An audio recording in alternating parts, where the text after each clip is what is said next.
जी जनाब, long distance पे बात करने के बाद when long distance become toxic long distance relationships, tell tale sign क्या होते हैं, रेड फ्लैग्स क्या होते हैं। हद्दुल इम्कान कोशिश है कि अगर आप किसी से मोहब्बत करते हैं, किसी के साथ रिश्ता इज़्दिवाज में है या मंगनी है या एक नरम गोशा रखते हैं, तो nobody wants a breakup, they want to make it work, but when it is not working, when do you let go? That is the key question. और खास तौर पे मेरे ख्याल में लॉन्ग डिस्टेंस में भी लाइक एवरी रिलेशनशिप आपको अगले के बारे में पता चल रहा होता है, और अगर आपकी पर्सनालिटीज मेल नहीं खा रही हैं तो just because you invested a lot of time और इसको बहुत टाइम गुजर गया है तो जरूरी नहीं है कि आप अपने आप को रोकते रहें। सफदर, इस पे क्या कहेंगे, खास तौर पे जो कंट्रोल टेंडेंसी है दोनों में, मर्दों में भी है और औरतों में भी है। मर्दों में शायद थोड़ी ज्यादा है बिकॉज उनको कहा जाता है कि भाई एक sense of belonging, sense of proprietary होता है towards the woman that they are with. When does it become toxic and how should they react? इस पर एक मैं आपको छोटी सी कहानी सुना देता हूँ। एक शख्स सऊदी अरब रहता था और उसकी जो बेगम है वो कराची में रहती हैं, और कराची में रहने वाली बेगम ने जब राब्ता किया तो उन्होंने बताया कि मुझे अगर बाहर भी जाना होता है तो मुझे बताकर जाना होता है। अब वो शख्स सऊदी अरब बैठे हैं। अच्छा, वो कहती है कि मुझे अगर स्कूल जाना होता है तो मॉर्निंग में रेस्ट करना है, साथ मुझे बताना है कि मैं स्कूल जा रही हूँ और ये गाड़ी नंबर है क्रीम का या उबर का या जो भी मतलब वो सर्विस इस्तेमाल करती हैं और इस गाड़ी में जा रही है। ये इतनी छोटी बात ही उस औरत को बेचारी को बताना पड़ रही है, और वो ये पूछ रही थी सर मुझे बताएं 3 साल से वो शख्स जो है वो घर वापस नहीं आया, वहां पर काम कर रहा है, मंथली को पैसे भेज देता है, लेकिन क्या उसे इस बात की समझ नहीं है कि मेरी और भी बहुत सारी जरूरियात हैं, सिर्फ माली जरूरियात नहीं है, माशरत की जरूरियात हैं, फिजिकल नीड्स हैं, सारी की सारी जरूरियात को क्या वो पसे पुस्त रखे हुए है और उसे सिर्फ एक चीज से गरज है कि मैं उसे बता कर जाऊं, हर बात बता कर जाऊं। अब ये वाला जो मामला है, ये जो टेंडेंसी है, ये इसी तरह से एक और केस में आई, लेकिन यहाँ पर एक मर्द बेचारा था, जो मर्द बाहर रहता था और उसने राब्ता के दुबई रहता था, बेगम पाक उसकी लाहौर में रहती थी। ऐसे केसेस आते रहते हैं, ऐसे मामला आते रहते हैं, और आखिर में जो मामला होता रहता है, जिस तरह से मैंने पहले कहा कि 78% रेशोज ऐसी है जिसमें ताल्लुक खत्म हो जाता है। उस वक्त मैं अक्सर और बेशतर लोगों से यही बात पूछ रहा होता हूँ कि आपके नजदीक ताल्लुक की ज्यादा अहमियत है, इस शख्स की ज्यादा अहमियत है, या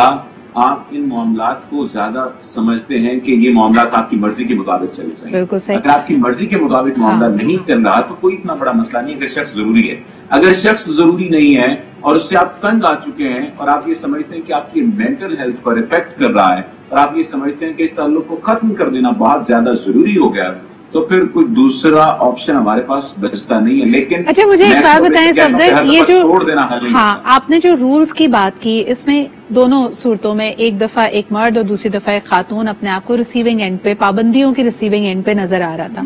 क्या ये पॉसिबल है तमाम तर माशरती समाजी हकीकतों को सामने रखते हुए कि दोनों मर्द और औरत के लिए एक ही रूल हो? मिसाल के तौर पे अगर खातून यहाँ पाकिस्तान में रहती है, मर्द किसी बैरून मुल्क यानी लंदन में मुकीम है या न्यूयॉर्क में मुकीम है,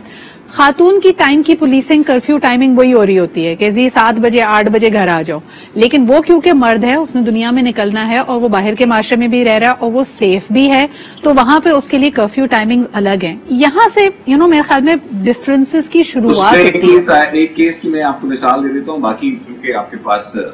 हमारे पैनल के लोग भी मौजूद हैं, वो लोग एक केस में, बल्कि ये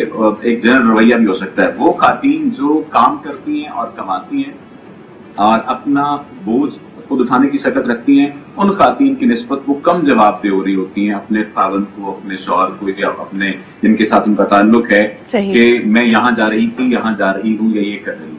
लेकिन टोटली डिपेंडेंसी जो है वो मर्दों पर होती है। लेकिन सफदर, वहां पे जो हमारी ऑब्जर्वेशन है ना, वहां पे प्रॉब्लम्स की, चैलेंजेस की नौयत मुख्तलिफ है। नीलम, इनफैक्ट ये सवाल मैं आपसे करूंगी कि बज़ाहिर एक शख्स आपकी प्रोफेशनल फ्रीडम को एक्सेप्ट भी कर रहा है, लेकिन वहां पे पूछ कुछ नहीं हो रही, लेकिन वहां पे पैटर्न्स ये देखे गए हैं कि जब रिलेशनशिप टॉक्सिक हो जाता है तो आपके किसी बड़े इवेंट से पहले, यानी आपका कोई कॉर्पोरेट इवेंट है, आपकी प्रेजेंटेशन है, बिग विन है, उससे पहले लड़ाई होगी, so that you are emotionally and mentally disturbed. और ये बहुत सारी खवातीन फेस करती हैं और उनको ये नजर आता है कि अब इसको पता है ना मैंने कोई इंपॉर्टेंट काम करना है, तो उससे पहले एटीट्यूड या लड़ाई आ रही है। It's not just that Sidra, इसके अलावा भी women who are working اور وہ ایک اسٹیبل ریلیشن شپ میں ہوتی ہیں, ان کو یہ بار بار احساس بھی دلایا جاتا ہے دیکھو ہم تمہیں کام کرنے دے رہے ہیں. It's considered as a privilege that has been endowed upon them, اور اس کو وہ ذمہ داری یا رسپانسبلٹی یا وہ اپنے کام سے آ کر تھک جائیں گے اور انہیں بھی بریک چاہیے, اس چیز کا احساس نہیں ہوتا. So this also gets very unfortunate. اور چیک اینڈ بیلنس رکھنا اور کنٹرول کرنا, یہ دو مختلف چیزیں ہیں. اچھا, یہ بھی یہاں پہ کہنا ضروری ہے کہ آپ کی اپنی نیڈس کو دیکھتے ہوئے asking for a regular check in and check out is not over the top. یعنی عائشہ کہ اگر اگلے سے یہ ایکسپیکٹ کیا جائے کہ آپ کا دن کب شروع ہو رہا ہے, کب تم واپس آ گئے, تمہاری ویئر اباؤٹس کیا ہیں, دس از ناٹ ان نیسیسری. ہاں, لیکن جب وہ جیسے صفدر نے کہا کہ جی مائکرو مینجمنٹ پہ چلا جائے کہ جی گاڑی کا نمبر بھی بتاؤ اور پہلے کپڑے دکھاؤ باہر اسٹیپ آؤٹ کرنے سے, اور کس کے ساتھ بیٹھے ویڈیو کال کھول کے بتاؤ, those things you know that is prison like. آخری سوال بیکاز لاسٹ 30-40 سیکنڈز ہوں گے. عائشہ, شک آپ کے خیال میں کریپ ان کرتا ہے لانگ ڈسٹینس ریلیشن شپ میں یا ایکسپوز ہوتا ہے؟ یعنی ایک انسان